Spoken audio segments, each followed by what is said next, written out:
U.S. President Donald Trump welcomed Ukrainian President Volodymyr Zelensky to the White House on Monday for a hastily arranged summit with several European leaders to discuss a path to ending Russia's war in Ukraine. At the meeting, Trump said the United States would help Europe in providing security guarantees for Ukraine. There'll be a lot of help. When it comes to security, there's going to be a lot of help. It's going to be good. They are first line of defense because they're there. They're Europe. But we're going to help them out also. We'll be involved. But Trump also suggested to reporters that he no longer believed reaching a ceasefire was a necessary prerequisite for striking a peace agreement. That is a position staked out by Russian President Vladimir Putin and opposed by Zelensky and most European leaders. During a sit-down with the other European leaders, Trump also said he expected Putin to release over 1,000 Ukrainian prisoners once he agrees to a trilateral meeting with Trump and Zelensky. I know there's over 1,000 prisoners, and I know they're going to release them. Maybe they're going to release them very soon, like immediately, which I think is great. Zelensky received the backing of the leaders of Britain, Germany, France, Italy, Finland, the European Union, and NATO, who traveled to Washington to demonstrate solidarity with Ukraine and push for strong security guarantees for the country in any post-war settlement. You're gambling with the lives of millions of people. You're gambling with World War III. Monday's summit comes about 6 months after Trump's last White House meeting with Zelensky descended into disaster when Trump and Vice President J.D. Vance slammed him, saying he showed disrespect. This time, Zelensky described the one-on-one discussion as very good and said they had spoken about the importance of U.S. security guarantees for Ukraine. This is very important that the United States gives such strong signal and is ready for security guarantees. Putin has not publicly committed to a meeting with Trump and Zelensky, though Trump said repeatedly that he believes Putin wants to end the war. Trump said he had spoken to Putin on Monday and would call him after the talks as well. The war, which began with Russia's full-scale invasion of Ukraine in February 2022, has killed or wounded more than 1 million people from both sides, including thousands of mostly Ukrainian civilians, according to analysts, and destroyed wide swaths of the country.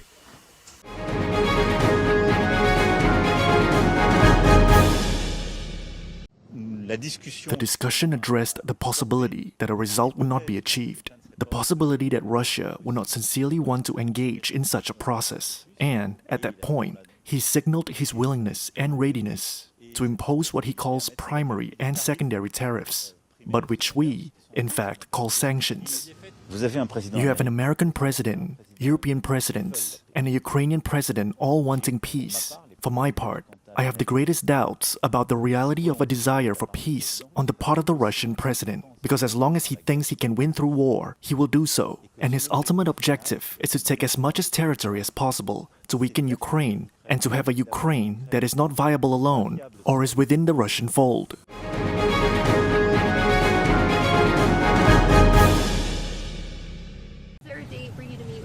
The date? Yes. No, we don't have any date. We don't have any date. We just confirmed after this productive meeting with the President and then with all our colleagues, with the partners, we confirmed that we are ready for a trilateral meeting. And if Russia proposed to President of the United States bilateral, and then we will see the result of bilateral, and then it can be the trilateral. So I said always, so Ukraine will never stop on the way to peace, and we are ready for any kind of formats, but on the level of leaders.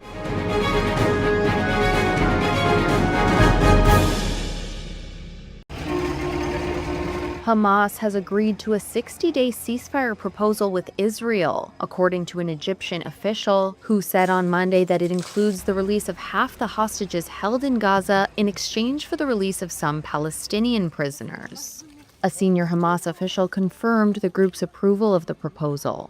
Israeli media, citing government sources, said the Hamas response had been received. A source familiar with the matter said the proposal closely mirrored an earlier plan put forward by U.S. Special Envoy Steve Witkoff, which Israel had accepted.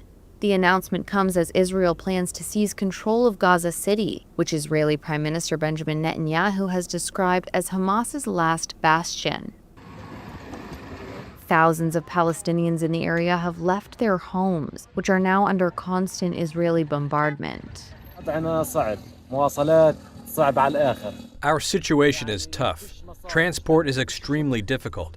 We have no money, no income, no work. I am heading south because I need to ease my mental state. I do not want to keep moving left and right endlessly. There is no life left. And as you can see, living conditions are hard, prices are high, and we have been without work for over a year and a half. It is very, very difficult. The UN Humanitarian Office said last week that 1.35 million people were already in need of emergency shelter items in Gaza.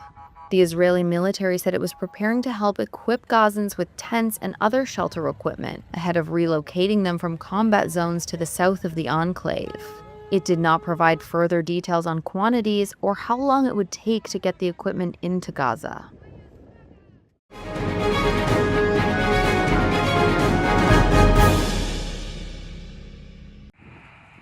Syria is facing a potential food crisis after suffering its worst drought in 36 years. Abbas Othman is a wheat farmer from Syria's breadbasket region in the northeast Hasaka province. He says he didn't harvest a single grain. This year we planted 6 hectares and we harvested nothing. The crops didn't grow and even the shepherds didn't benefit from the land.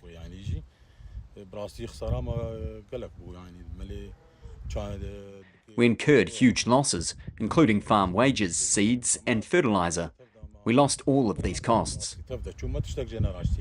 The lack of rain slashed wheat production by around 40%. It puts the squeeze on Syria's cash-strapped government, which has been unable to secure large-scale purchases. Around 3 million Syrians could face severe hunger, the United Nations World Food Programme told Reuters, without giving a time frame. While more than half of the 25.6 million population is currently food insecure, it added. In a June report, the UN's Food and Agriculture Organization estimated that Syria faced a wheat shortfall of around 3 million US tons this year. That's enough to feed around 16 million people for a year. Internal trade official for the coastal Tartus and Latakia regions, Abdul Wahab al-Safar, says just 181,000 tons have been imported since the fall of longtime ruler Bashar al-Assad in December.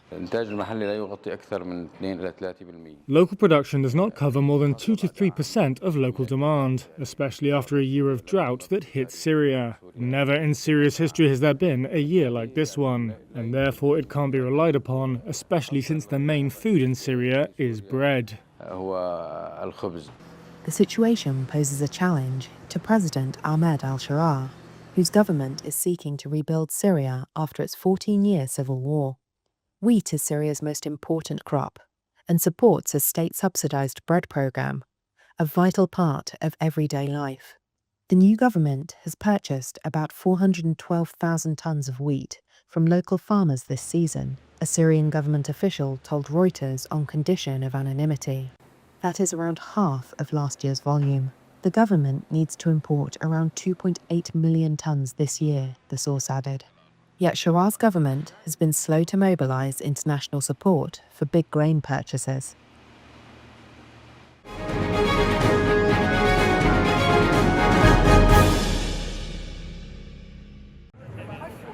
More than a decade ago, these manuscripts narrowly escaped destruction at the hands of militants in Mali's Timbuktu. Now, 200 crates of the historical documents have been returned to the fabled city. It is, Mali's Minister of Higher Education and Scientific Research, Ibrahima Kansai, said at a ceremony last week, not only a cultural event. It is a political act that affirms Mali's sovereignty over its treasures and its history. It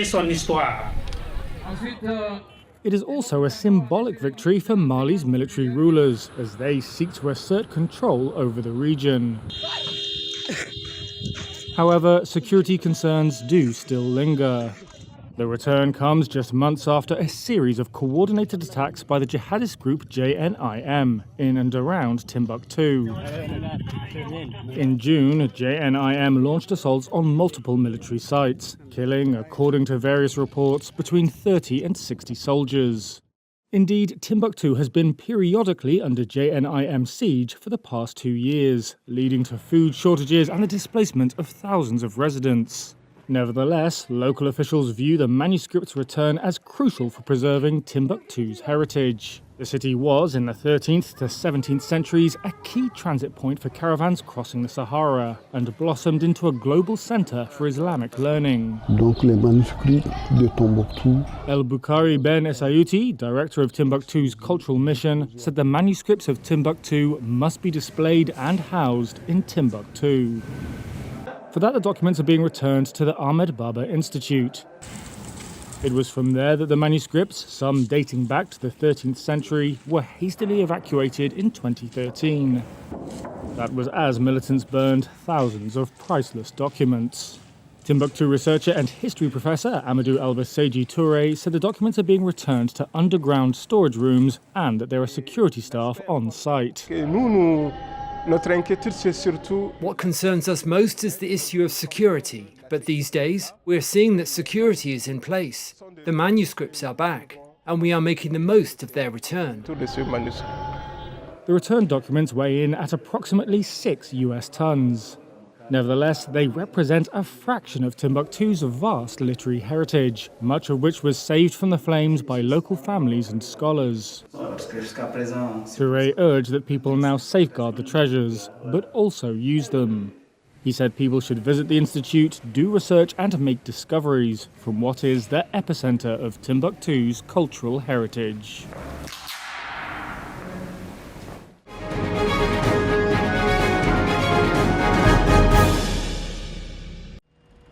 Spanish authorities on Monday closed part of the popular Camino de Santiago pilgrimage route as the country faces its worst wave of wildfires on record. It's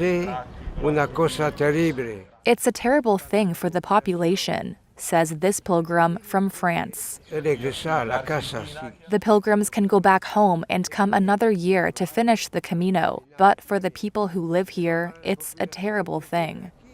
Thousands trod the ancient pilgrimage path every summer, but this year, authorities have told hikers to, quote, not put their lives in danger.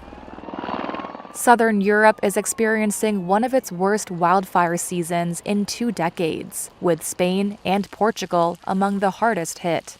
So far this year, an estimated 850,000 acres, an area equivalent to the size of the island of Majorca, has burned in Spain, according to the European Forest Fire Information System. The fires have been fanned by strong winds and a heat wave spanning more than 2 weeks, which sent temperatures up to 113 degrees Fahrenheit over the weekend, according to the state weather agency. Some locals have taken it upon themselves to prevent wildfires from reaching their homes. In the town of Riano, residents weeded out dry roadsides. And in the village of Vilar de Vos, residents were seen helping firefighters battle blazes.